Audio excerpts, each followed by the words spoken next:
Baiklah semuanya, Assalamualaikum warahmatullahi wabarakatuh. Perkenalkan, saya Dila Oktrina. Di sini saya selaku moderator akan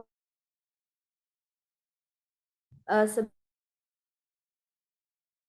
saya ada Dezil Almawardani, ada Kurnia Sari, Tasya Kurnia Zakina, dan Fatma Azahra. Itu kita harus mengetahui pada hari ini. Materi kita pada penanganan konflik atau kasus penyelesaian konflik masyarakat dengan pemerintahan. Kelompok kami mengambil salah satu contohnya yaitu pada GAM atau yang lebih dikenal dengan Gerakan Aceh Merdeka. Sebelum kita memahami apa itu contoh praktek penanganan konfliknya, kita tentu harus mengetahui apa sejarah dari gerakan ini. Sejarah kemunculan konflik Gerakan Aceh Merdeka dengan pemerintahan Indonesia akan dijelaskan oleh teman kita Dezil Almawardani. Kepada Dezil dipersilahkan. Baik, terima kasih kepada moderator. Saya akan menyampaikan materi tentang sejarah kemunculan konflik GAM dan pemerintah Indonesia, yaitu sejak tahun 1953 itu pemberontakan telah muncul di Aceh dan dirasakan masyarakat sebagai akibat langsung dari kekecewaan dan rasa ketidakadilan oleh para pemimpin dan masyarakat Aceh karena tidak puas. Peristiwa pemberontakan Darussalam Islam yang berlangsung selama 8 tahun itu banyak menelan korban, baik jiwa maupun harta. Pada akhir tahun 1976, nasionalisme Aceh ke-76 dipimpin oleh Teku Hasan Trio. Gerakan ini oleh pendirian dinamakan ASEP Sumatera National Liberation Front atau ASLNP. Namun, ASLNP kemudian lebih dikenal dengan Gerakan Aceh Merdeka atau GAM. Munculan GAM sebagai bentuk ekstrem pelawan terhadap ketidakadilan pemerintah pusat pada masa Orde Baru karena sebagai kebijakan terhadap Aceh. GAM saat itu memikul senjata dan mengibarkan bendera pembangkangan untuk menuntut kemerdekaannya. Munculnya aktivitas GAM Teku Hasan Trio menjelang pemilu 1977 berhasil bahwa adanya keinginan pemerintah dan militer untuk menegakkan ulama lokal dan simpatisan partai politik atau PBB di daerah itu karena mayoritas suara dalam pemilu sebelumnya ada di partai timur di bagian timur Aceh, yaitu PIDE, Aceh Utara, dan Aceh Timur yang selalu dimenangkan partai Islam seperti PBB. Dan hal itu terbukti lagi pada pemilu 1977, militer dalam sistem politik Orde Baru dipakai untuk memberengkus kekuatan sipil lokal, terutama para ulama lokal sehingga menjadi Aceh sebagai daerah yang mendapatkan perhatian khusus dari pemerintah. Hal ini memunculkan pertentangan antara pemerintah dengan ulama lokal atau tradisional. Konflik antara GAM dan pemerintah pusat bermulai dari ketidakadilan dalam distribusi ekonomi dan terkait eksploitasi sumber daya alam di Aceh. GAM yang diperopori oleh Muhammad Hasan Trio mendeklarasikan kemerdekaan Aceh pada tanggal 4 Desember 1976 sebagai reaksi terhadap kebijakan pemerintah yang dianggap sentralistis dan tidak adil bagi rakyat Indonesia, bagi rakyat Aceh. Baiklah, saya kembalikan kepada moderator. Baiklah teman-teman, setelah kita mengetahui sejarahnya, kita harus mengetahui apa saja tahapan konflik yang dilakukan oleh GAM dan pemerintahan. Pada tahapan konflik ini akan dijelaskan oleh teman kita Fatma Azahra. Kepada Fatma dipersilahkan. Baik, terima kasih kepada moderator. Di sini saya akan menjelaskan terkait dengan tahapan-tahapan konflik GAM atau Gerakan Aceh Merdeka di Aceh. Dalam perkembangannya, GAM ini telah melalui 3 fase penting, yaitu yang fase pertama yaitu tahun 1976 sampai tahun 1989. Gerakan Aceh Merdeka merupakan organisasi kecil yang anggotanya didominasi dari kaum terpelajar. Operasi yang dilakukan untuk melawan Gerakan Aceh Merdeka adalah didominasi oleh TNI AD di bawah Kodam 1 Bukit Barisan. Mereka yang dijadikan sebagai objek kejahatan kemanusiaan oleh negara, yakni mereka yang menyatakan dirinya sebagai pendukung Gerakan Aceh Merdeka. Dan pada akhir tahun 1979, pemerintah Indonesia berhasil menumpas gerakan ini, sehingga Gerakan Aceh Merdeka menjadi gerakan bawah tanah. Pada fase ini, operasi militer masih belum mendekonstruksi kesadaran berbangsa orang Aceh, namun mulai menciptakan embrio gerakan yang lebih radikal dan matang.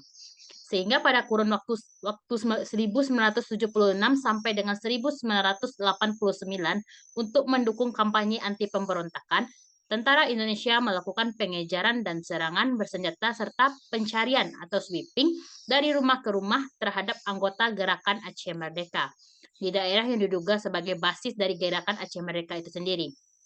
Fase yang kedua yaitu pada tahun 1989 sampai 1998. Fase yang lebih dikenal oleh rakyat Aceh sebagai era Aceh berstatus daerah operasi militer atau DOM dimulai ketika pada tahun 1989 kaum gerilyawan Gerakan Aceh Merdeka yang telah melalui pendidikan militer di Libya sejak tahun 1986 kemudian muncul kembali di Aceh dan disusul pula oleh konsolidasi struktur komando Gerakan Aceh Merdeka di Aceh. Pemerintah Indonesia pada tahun 1990-an kemudian juga mengambil kebijakan yang sangat militeristik dengan menggelar operasi Jaringan Merah dan memberikan status daerah operasi militer atau DOM. Pada masa DOM ini, pasukan yang ditugaskan ke wilayah Aceh yang bergolak adalah pasukan satuan organik sebanyak 12 kompi dari Pangdam Bukit Barisan yang dibantu oleh Satgas Intelijen atau Kopassus. Pasukan yang dikirim untuk mengamankan wilayah yang bergolak tersebut dalam perkembangannya mengalami penyimpangan-penyimpangan dari apa yang seharusnya mereka lakukan dan pemberlakuan daerah operasi militer untuk mengatasi GAM yang telah menelan banyak korban dan diwarnai dengan banyak tindak kekerasan terhadap rakyat Aceh karena dalam menjalankan operasinya di Aceh. Ternyata pasukan TNI bukan berusaha mencari simpati hati rakyat Aceh, tetapi sebaliknya, mereka mempertontonkan berbagai arogansinya yang sangat menyakiti hati rakyat Aceh, seperti pengusiran penduduk dari desanya, pemukulan, pembunuhan, hingga pemerkosaan. Salah satunya yaitu Petrus, pembunuhan misterius, merupakan salah satu modus kejahatan kemanusiaan negara yang sangat terkenal pada masa Orde Baru. Metode Petrus ini merupakan salah satu bentuk operasi militer TNI di Aceh pada masa awal DOM yang dikenal dengan sebagai shock terapi yang ditujukan untuk menciptakan rasa takut pada masyarakat dan menarik dukungan mereka terhadap Gerakan Aceh Merdeka. Rakyat Aceh yang tidak lagi percaya kepada pemerintah pusat karena adanya upaya untuk menyelesaikan persoalan Aceh secara sungguh-sungguh dan banyak yang lebih banyak berpihak kepada GAM. Meskipun pada tahun 1991 pemerintah telah berhasil menekan gerakan separatis ini, namun puncak kepemimpinan yang ada di luar negeri telah menjamin keberlangsungan gerakan ini. Kesalahan pemerintah dalam membuat kebijakan yang penuh dengan kekerasan pada masa DOM dan tidak ditanganinya dengan baik tuntutan rasa keadilan masyarakat Aceh terhadap HAM setelahnya jatuh pemerintahan Presiden Soeharto pada tahun 1998. Kemudian status DOM di Aceh dicabut pada tanggal 8 Agustus 1998. Terlebih lagi para masyarakat Aceh yang telah menjadi korban atas penerapannya status operasi militer. Tentunya dengan harapan bahwa berbagai kejadian tindak kekerasan yang pernah menimpa mereka atau keluarganya tidak terulang lagi dan mereka dapat kembali menjalani hidup yang normal. Kebijakan pemerintah Republik Indonesia saat itu juga diikuti dengan penarikan sejumlah pasukan non-organik dari Aceh, disertai pernyataan Panglima ABRI atau Menteri Pertahanan dan Keamanan TNI Jenderal Wiranto di Masjid Baitur Rahman, Lok Sumawe, pada masa pemerintah Presiden HBJ Habibie. Pada saat DOM dicabut bertepatan dengan bergulirnya reformasi di Indonesia. Yang ketiga ada fase pasca 1998. Dalam fase ini, negara masih tetap menggunakan kekerasan. Negara dalam menghadapi GAM maupun rakyat Aceh yang ada di dalam dirinya sudah mulai tumbuh semangat nasionalisme keacehan, di mana popularitas GAM di mata rakyat Aceh meningkat, karena hampir semua keluarga di PD, Aceh Utara, dan Aceh Timur menderita akibat DOM dan akhirnya status DOM ini dicabut. Hal ini terbukti karena bahwa selama masa DOM berlangsung, setelah terjadi banyaknya pelanggaran hak asasi manusia secara besar-besaran di Aceh. Gerakan di Aceh pasca DOM ini dimotori oleh mahasiswa dengan salah satu agendanya yaitu menuntut kemerdekaan. Tuntutan kemerdekaan yang mereka ajukan ini sebenarnya hanya sebagai strategi agar pemerintah pusat lebih memperhatikan mereka. Karena tuntutan mereka yang sebenarnya adalah pengadilan atas korban-korban DOM. Karena tuntutan mereka tidak direspon dengan baik oleh pemerintah pusat, maka gerakan ini semakin meluas. Berkenaan dengan hal ini secara faktual, ada 3 macam aspirasi yang hidup dalam masyarakat Aceh. Yang pertama, merdeka, yakni lepas dari negara Indonesia dan mendirikan negara Aceh yang berdaulat, lazimnya seperti negara-negara lain.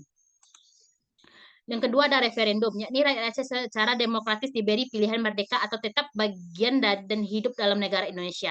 Yang ketiga otonomi khusus, yakni rakyat Aceh diberikan hak seluas-luasnya dan sesuai dengan kehendak mereka mengatur dan mengurus dirinya, mengeksploitasi dan mengolah sumber daya alam untuk kesejahteraan dan kemakmuran mereka dan siapapun yang tinggal dan hidup di Aceh. Dari ketiga aspirasi tersebut, yang paling menonjol adalah transparan wujudnya adalah merdeka yang diperjuangkan oleh GAM dan referendum yang diperjuangkan oleh kelompok sipil dengan lokomotifnya adalah aktivis mahasiswa yang tergabung dalam Sentral Informasi Referendum Aceh Sira. Sekian penjelasan mengenai tahapan-tahapan konflik GAM di Aceh. Saya kembalikan kepada moderator. Baiklah, terima kasih kepada Fatma Azhara yang telah menjelaskan kepada kita tahapan konflik pada kasus kali ini. Selanjutnya, setelah kita memahami tentang tahapan konflik, tentu kita harus mengetahui faktor penyebab konflik tersebut. Nah, pada kali ini, faktor penyebab konflik akan dijelaskan oleh teman kita, Kurniasari. Kepada Kurniasari, dipersilahkan. Baik, sebelumnya terima kasih kepada moderator. Terkait penyampaian materi faktor penyebab konflik GAM di Aceh, yang pertama itu adanya eksploitasi sumber daya alam. Nah, di mana Aceh itu memiliki kekayaan alam yang melimpah, terutama pada bidang minyak dan gas. Namun hasil eksploitasi sumber daya alam itu tidak dinikmati oleh masyarakat setempat. Nah, karena hal ini itu menyebabkan ketidakpuasan dan juga mengecewakan pada kalangan masyarakat di Aceh, karena mereka itu merasa tidak mendapatkan manfaat yang seharusnya kekayaan alam mereka sendiri itu. Contoh ketidakadilan eksploitasi sumber daya alam yang di Aceh itu seperti kayak kurangnya transparansi dalam pengolahan sumber daya alam, tidak adanya kompensasi yang adil bagi masyarakat setempat, maupun kerusakan lingkungan yang disebabkan dari aktivitas eksploitasi sumber daya alam tadi. Nah, yang kedua yaitu marginasi ekonomi dan politik. Kita mengetahui bahwa marginasi itu di mana tidak mendapatkan akses yang sama atau penguncilan terhadap kelompok atau golongan tertentu. Nah, di mana penduduk Aceh itu merasa tersingkir oleh proses pembangunan dan pemerintahan daerah. Mereka merasa tidak memiliki sumber dalam pengambilan keputusan yang memenuhi hidup mereka. Hal ini menyebabkan ketidakpercayaan dan juga kekecewaan di kalangan masyarakat Aceh, karena mereka itu tidak dihargai dan juga tidak memiliki kesempatan yang sama dalam proses pembangunan dan pemerintahan. Contohnya itu kayak kurangnya representasi Aceh dalam pemerintahan pusat, lalu tidak adanya kesempatan yang sama dalam proses pembangunan dan pemerintah, hingga keterbatasan akses ke sumber daya ekonomi dan keuangan. Faktor yang ketiga itu adanya represi militer. Nah, di mana kebijakan pemerintah di sini, terutama melalui operasi militer, itu memperparah ketidakpercayaan rakyat terhadap pusat. Operasi militer yang dilakukan oleh pemerintah seringkali menyebabkan korban sipil dan juga merusak infrastruktur, sehingga memperburuk kondisi ekonomi sosial di Aceh. Hal ini masyarakat Aceh itu merasa terancam dan juga tidak aman sehingga memperkuat perlawanan mereka terhadap pemerintah. Contoh dari represi militer di Aceh ini seperti operasi militer yang menyebabkan kerusakan infrastruktur dan juga penangkapan penahanan sewenang-wenangnya terhadap aktivis dan juga warga sipil. Mungkin sekian penyampaian faktor penyebab konflik GAM di Aceh dari saya. Saya kembalikan lagi ke moderator. Baiklah, terima kasih kepada Kurniasari yang telah menjelaskan kepada kita semua apa saja faktor penyebab konflik yang terjadi. Setelah kita mengetahui faktor penyebab konflik tersebut, tentu kita harus mengetahui upaya penyelesaiannya dan dampak dari konflik tersebut. Pembahasan mengenai upaya dan dampak akan dijelaskan oleh teman kita, Tasya Kurniazakina. Kepada Tasya, dipersilahkan. Baik, terima kasih kesempatannya moderator. Di sini saya akan menjelaskan tentang yang pertama yaitu upaya penyelesaian. Yang pertama yaitu jeda kemanusiaan pada tahun 2000. Pemerintahan dan GAM menandatangani kesepakatan untuk mengurangi kekerasan tetapi tidak berhasil secara penuh. Selanjutnya itu kesepakatan Coha pada tahun 2002. Upaya lainnya untuk mengakhiri konflik tetapi kembali memenuhi jalan yang buntu dan tidak berhasil. Selanjutnya yaitu perundingan Helsinki pada tahun 2005. Menjadi titik balik dalam penyelesaian konflik dengan ditandatanganinya nota kesepahaman Helsinki antara GAM dan pemerintahan Indonesia. Selanjutnya yaitu tentang dampak dari konflik ini. Yang pertama, kerugian ekonomi yang besar bagi Aceh dan Indonesia secara umum. Yang kedua yaitu ribuan korban jiwa dan pelanggaran HAM yang terjadi selama konflik berlangsung. Selanjutnya itu trauma sosial dan politik yang berkepanjangan bagi masyarakat Aceh. Sekian yang dapat saya sampaikan, saya kembalikan ke moderator. Baiklah, terima kasih kepada Tasya Kurniazakina yang telah menjelaskan kepada kita semua apa saja upaya penyelesaian dan dampak konflik dari kasus yang kita bahas kali ini. Selanjutnya kita juga harus mengetahui apa saja contoh praktek penanganan konflik Gerakan Aceh Merdeka di Aceh.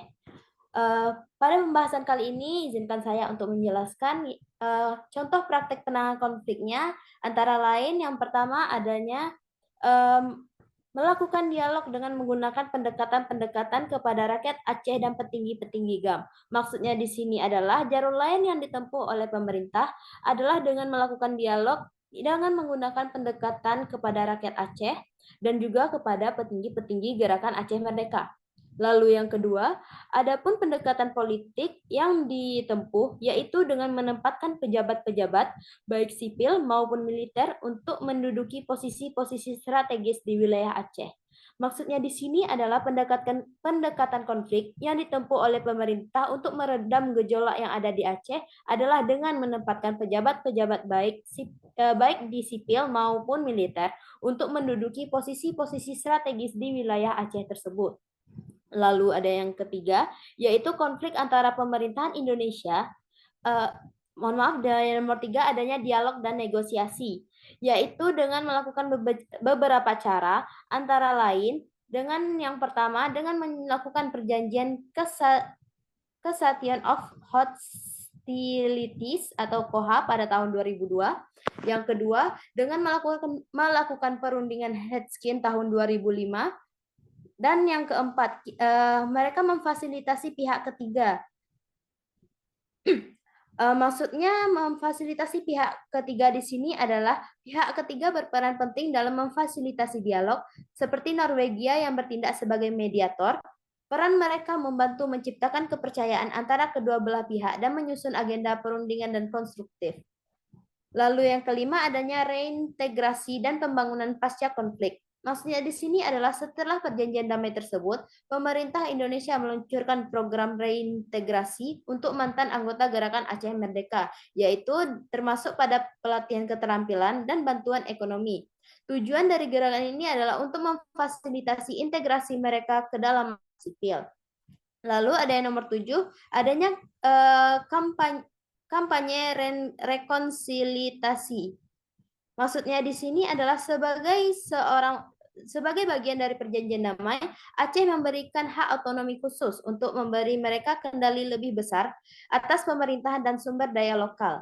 Ini termasuk pada pembentukan lembaga pemerintah lokal dan pengelolaan sumber daya alam. Maksudnya juga pada kampanye ini program rekonsiliasi diluncurkan untuk membangun kembali hubungan antara masyarakat yang terlibat dalam konflik. Ini melibatkan kegiatan dialog antar komunitas, pendidikan tentang toleransi, dan upaya untuk mengakui serta memperbaiki kerugian yang dialami selama konflik. Lalu ada yang ke-8, yaitu pemberian keberlanjutan komitmen. Maksudnya di sini adalah pemerintahan dan gerakan Aceh Merdeka berkomitmen untuk saling menghormati perjanjian damai dan menjaga proses demokrasi di Aceh, serta memastikan partisipasi masyarakat dalam proses pengambilan keputusan. Nah, dari semua hasil diskusi yang kami sampaikan, kami dapat mengambil kesimpulan bahwa konflik di Aceh ini merupakan contoh bagaimana penanganan konflik yang melibatkan dialog, negosiasi damai, komitmen tentang hak-hak masyarakat, dan pembangunan ekonomi dapat menghasilkan penyelesaian yang relatif damai dan berkelanjutan. Baiklah, sekian pembahasan materi dari kelompok 3. Kami memohon maaf apabila ada salah kata atau ucapan. Kami akhiri dengan Assalamualaikum warahmatullahi wabarakatuh. Waalaikumsalam warahmatullahi wabarakatuh.